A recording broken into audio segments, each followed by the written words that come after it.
liput ini, dan harapan saya juga media nasional akan buat siaran langsung besok. Itu artinya apa? Saya mau katakan bahwa semua banyak masyarakat termasuk media nasional dan internasional mendukung bagaimana korban-korban ini mendapat perlindungan. Itu harapan dan percaya diri saya. Tetapi sekali lagi, kalaupun keputusan hakim di luar ekspektasi Komnas Perlindungan Anak dengan para pekerja perlindungan anak, tidak apa-apa, karena dunia ini belum runtuh, maka keadilan masih bisa dengan banding.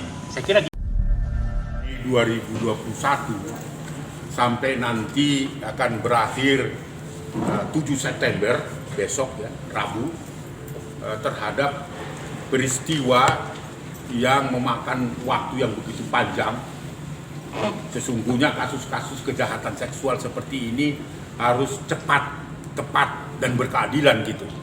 Tapi ternyata ya faktanya begitulah kawan-kawan semua, bahwa terus terjadi perpanjangan waktu, bahkan sampai kalau saya tidak salah sudah hampir 24 kali persidangan yang sesungguhnya tidak layak, tidak seperti itu yang terjadi dalam kasus kejahatan seksual.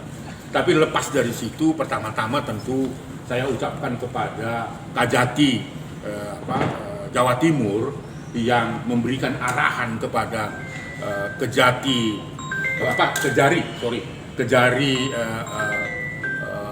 Batu yang sebagai penuntut umum, ya, itu menuntut saudara Julianto itu dengan hukuman maksimal 11 tahun, 15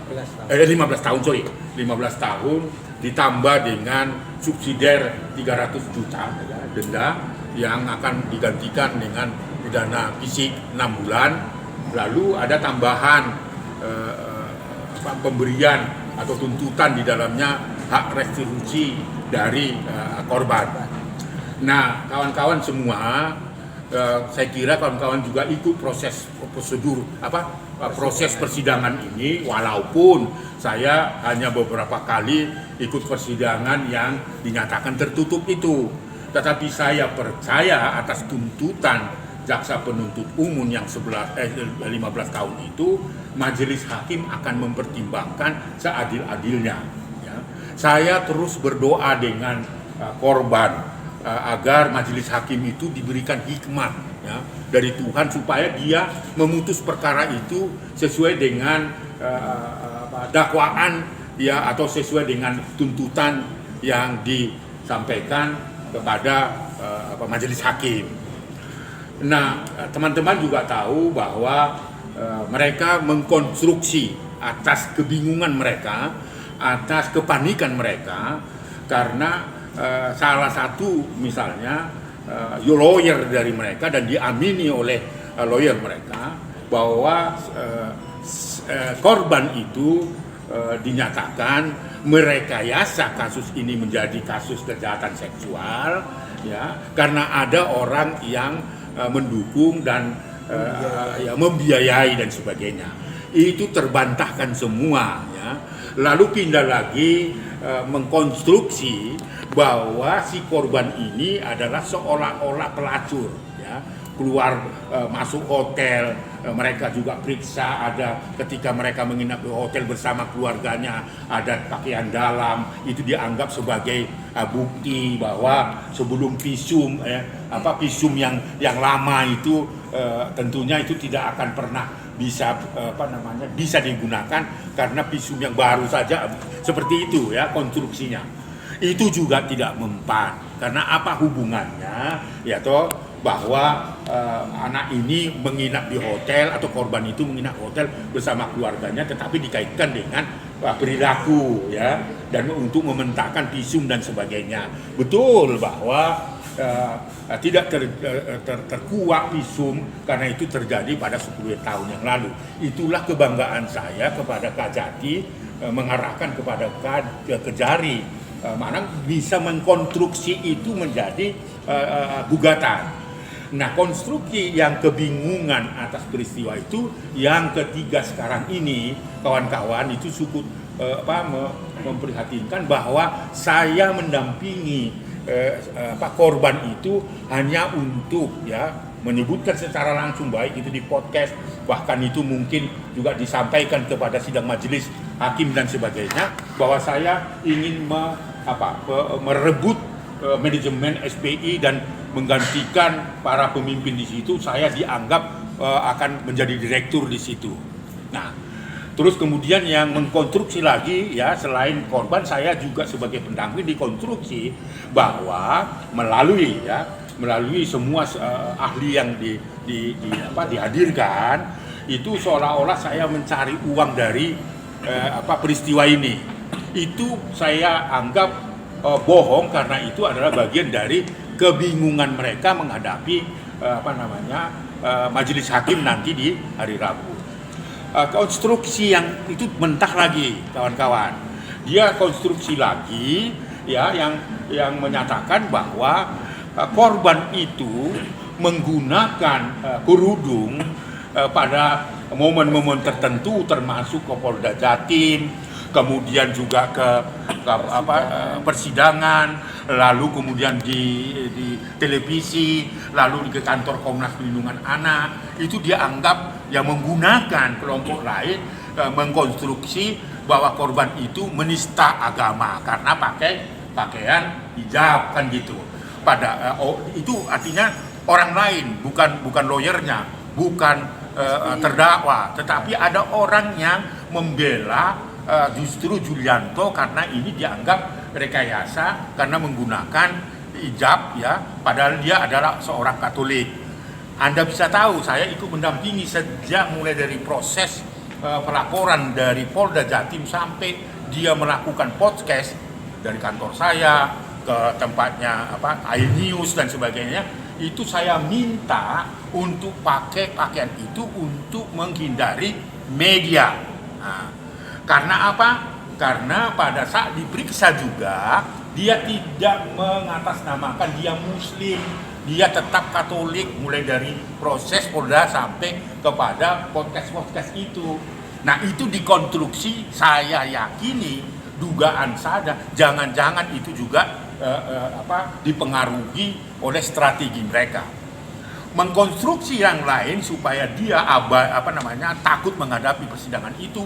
Saya harus Merdeka Sirait sejak persidangan pertama sampai terakhir itu selalu nongol di pengadilan. Kawan-kawan saya kira tahu ya. Tetapi dipasang beberapa poster bahwa saya adalah wanted, yang dicari-cari karena saya dianggap sebagai predator hukum. Anda tahu redaksinya di dalam itu semua adalah redaksi orang-orang yang saya kenal, termasuk lawyernya, termasuk Seto Mulyadi ya, karena menyebutkan salah satu contoh bahwa saya dianggap karena itu dimasuk dalam proses persidangan bahwa Komnas Perlindungan Anak dinyatakan ilegal, tidak bisa mempertanggungjawabkan keuangan. Siapa yang tahu terhadap peristiwa seperti redaksi itu? Hanya Seto Mulyadi, dan berulang-ulang menyatakan organisasi saya ilegal.